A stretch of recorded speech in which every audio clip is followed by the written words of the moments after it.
안녕하십니까. 성의학 전문가 강동우 박사입니다.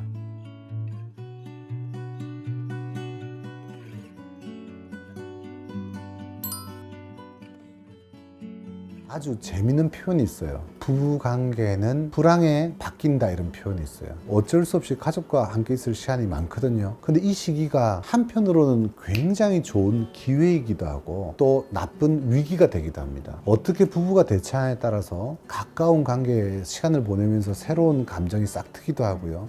단 이런 경우는 부부 사이를 개선할 수 있는 능력이 있거나 그런 의지가 있는 부부들에 한해서고요. 준비 없이 가까이 있는 것 때문에 오히려 갈등이 증폭되기도 하죠. 이런 코로나나 불황의 시기가 양면성이 있는 시기라 하겠습니다.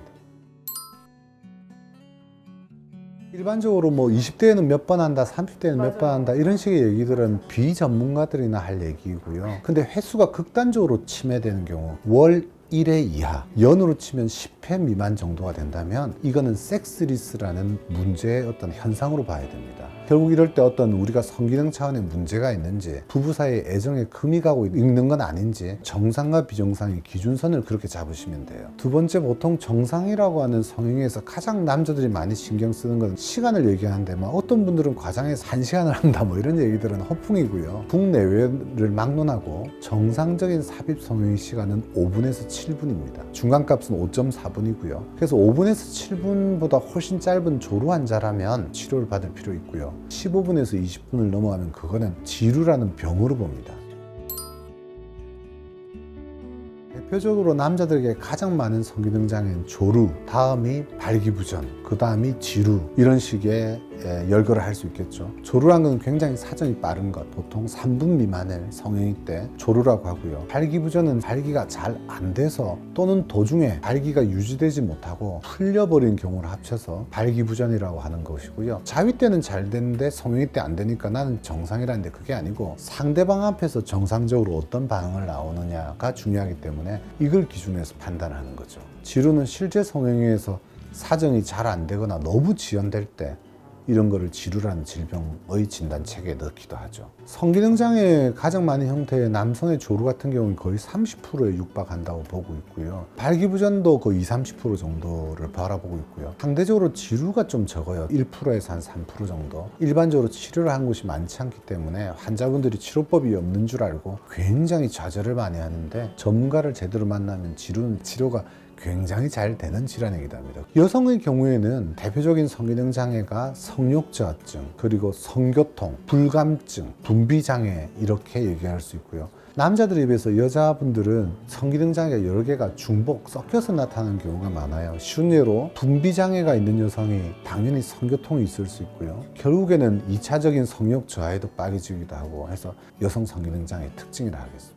여성 같은 경우에는 성욕 저하증이 거의 30-40% 굉장히 많은 여성에서 나타나는 편이고요. 여성의 성욕 저하증이 많은 이유에는 우울증이 많은 것도 좀 관련되고요. 그리고 분비장애, 성교통, 그리고 불감증, 이런 현상들이 역시 20-30% 정도 나타날 수 있습니다. 이제 오해를 하는 경우는 남성들은 보통 오르가즘이 이제 성일 때마다 느끼잖아요. 여성은 오르가즘을 성일 때 느낄 확률이 25%예요. 매번 오르가즘을 못 느끼면 그게 불감증이라는 병이지, 4번에 한 번 정도 느낀다고 그러면 그건 거꾸로 병이 아닌 것이 됩니다. 여성은 매번 삽입 성형을 통해서 오르가즘을 느끼지는 못해요. 그래서 전이라든지 후이라고 그러죠. 삽입 성형이 전후에 다른 방식의 어떤 성기 자극을 통해서 여성의 오르가즘을 대신해야 될 경우가 있고요.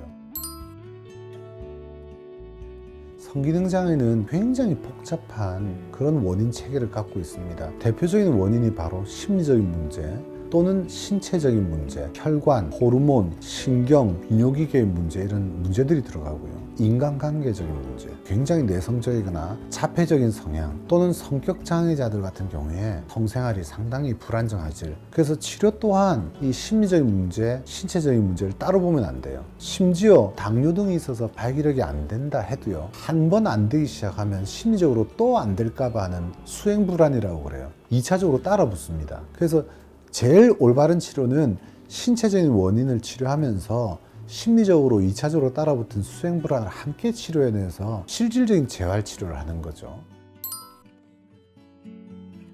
첫 첫 번째, 여러분들은 성기능 장애를 대할 때 무언가 내가 심신에 적신호가 켜졌다는 신호가 성기능 장애예요. 특히 그 대사증후군으로 일컫는 고지혈증, 당뇨, 고혈압이 있으면요, 이 성기능은 처질 수밖에 없고, 그래서 이럴 경우에 기저 질환을 잘 다룰 필요가 있어야 되는데요. 비아그라 나오고 나서 환자분들 뿐만 아니라 의사들도 게을러졌어요. 그냥 발기약을 던지거나 인공 발기를 도와준 발기 주사를 쓰거든요. 단 발기약이나 발기 주사는 인공 발기를 도와줄 뿐이지 심신의 원인 자체를 직접 고쳐주는 약은 아니에요. 그럼 이게 어떤 문제가 생기냐면, 발기약을 쓰면서 원인을 방치하게 되는 꼴이 되는 거죠. 그 상태에서 원인은 점점 악화되면 나중에 발기약이나 발기 주사로도 안 되는 걸 막게 돼요. 제가 권하고 싶은 것은 가능한 한 원인을 치료해보고, 심리적인 원인, 신체적인 원인, 인간관계적인 원인을 실질적으로 도와줄 수 있는 진짜 전문가가 누군지를 찾아야지, 발기약이나 발기 주사부터 권하는 의사가 있다면 성의학을 제대로 배우고 전문으로 하는 의사는 아닌 것은 분명하다고 보시면 돼요. 두 번째는 그 원인을 다스리면서 역시 재활이죠. 새로운 리듬을 찾아가게 하는 치료를 해나가는 성치료 과정이 있어요. 운동선수가 원래 뛰다가 다리 부러지면 바로 뼈만 붙이고 뛰는 게 아니고 예전에 그 운동량이 나오게끔 재활치료를 하잖아요. 마찬가지로 새로운 리듬을 찾아가는, 성반응의 균형을 다시 찾아가는 그런 성치료 기법이 있어요. 지금까지 쌓아온 완치율이 뭐 거의 90% 가까이 되니까 그런 걸 통해서 이제 성반응을 쉽게 더 찾게 해주는 거죠. 신체적인 문제 중에서도 우리나라 사람들 성기능장애 그럼 단순 성기장애로 생각해요. 그래서 막 성기에 칼대거나 막 이상한 방법을 쓰는데, 콤플렉스를 약간 줄이는 차원에서 뭐 성기 확대 이런 것을 할지는 몰라도 그 자체가 성기능을 개선하는 거예요. 전혀 발기력은 상관이 없는 얘기예요. 또 우리가 성기능이 좀 처질 때 원인 자체를 신경 쓴다기보다는 정력제, 정력 음식, 그게 많이 빠지거든요. 지금은 영양실조의 나라 아니고 영양과다의 나라이기 때문에 성기능이 안 좋다는 거는 단순히 영양결핍 문제가 아닙니다. 두 번째는 막무가내로 운동을 하면 좋아질 것처럼 생각을 하시는 분들이 있는데, 운동은 기본 건강에 좋아요. 이미 성기능이 나빠졌을 때는 단순히 좋은 운동을 한다고 해서 성기능이 되돌아오진 않아요. 또 일부 환자분들은 성기능이 안 좋은 분들이 자위 탓을 많이 하는데, 잘못된 자위, 압박을 해서 해면체에 손상을 주는 그런 자위가 아닌 이상 자위를 끊으면 성기능이 좋아질 거라는 생각도 잘못된 생각이죠. 성행위를 할 만한 성기능이 남아있지 않거나, 또 나의 배우자가 성생활을 받아주지 못할 노년기에 접어들었을 수도 있어요. 특히 노년의 성생활이라고 그러면 격렬한 성행위를 하지 않더라도 가벼운 스킨십 또는 포옹 속에 우리가 젊은 건강했던 시절에 회상하고 그 감정에 젖어드는 것만 해도 일종의 노년이 성행위를 한 것 같은 좋은 효과가 난다고 보는 거죠. 그때 우리 몸에서는 옥시토신이라는 친밀감 호르몬이 나오거든요. 이 옥시토신이 진통의 효과도 있고, 정서적으로 옥시토신이 안정감도 주고 행복 호르몬이라고 그러기도 해요. 성생활이 잘 안 된다는 걸 너무 좌절할 필요는 없으시고요. 중년 중에 이제 45세, 대략 50세 되면 남녀 모두 갱년기를 맞는단 말이에요. 예전 같지 않을 때 특히 남성들 중에서는 갱년기를 잘못 보내면 내 아내가 늙어가고 있기 때문에 자기가 못 느낀다 하면서, 그래서 가끔 이제 젊은 여자 만나면 흥분이 되니까 회춘했다 이렇게 하는데 그건 착각이고요. 내가 시들기 때문에 정상적인 반응이 안 나온 거예요.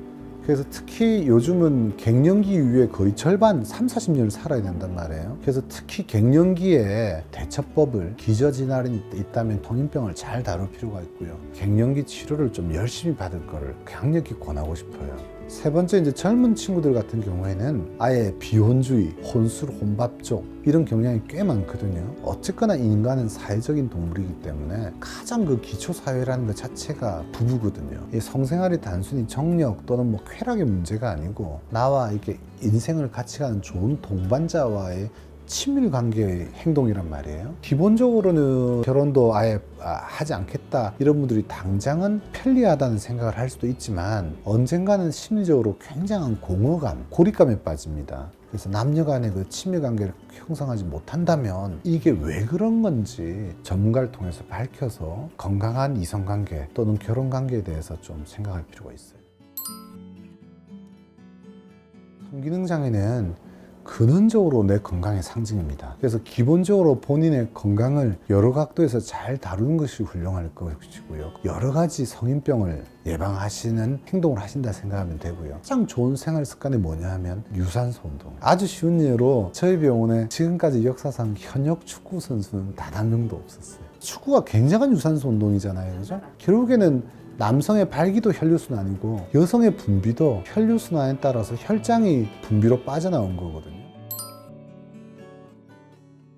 우리나라가 일본과 함께 전 세계 1, 2위를 다투는 현상이 섹스리스예요. 부부가 연 10회 미만, 월 1회 이하의 성애를 하는 거죠. 그죠? 근데 이 섹스리스 문제가 우리 부부 사이에 금이 가고 있다. 또는 우리 부부가 친밀 관계를 형성하는데 문제가 있거나 또는 성기능적으로 건강관리를 안 하고 있다는 증거이기도 해요. 그래서 여러분들은 섹스리스가 있을 때 단순히 부부 사이에 재미가 없다, 새롭게 야한 방법이 없을까, 이게 아니고요. 기본적으로 두 분 사이의 관계에 대한 고민을 하셔야 되고, 성의 다양성은 사람을 바꾸면 다양한 느낌을 받는다고, 성매매 업소를 통해서 새로운 경험을 했다고 신나하고 남자들이 세계라고 생각을 하거든요. 근데 이건 외국에서는 그렇지 않아요. 사람이 아니라 같은 사랑하는 존재와 어떤 걸 바꿔야 될지를 생각해 봐요. 그래서 예를 들어서 성감대도 개발해 보기도 하고요. 자극의 다양성도 있고요.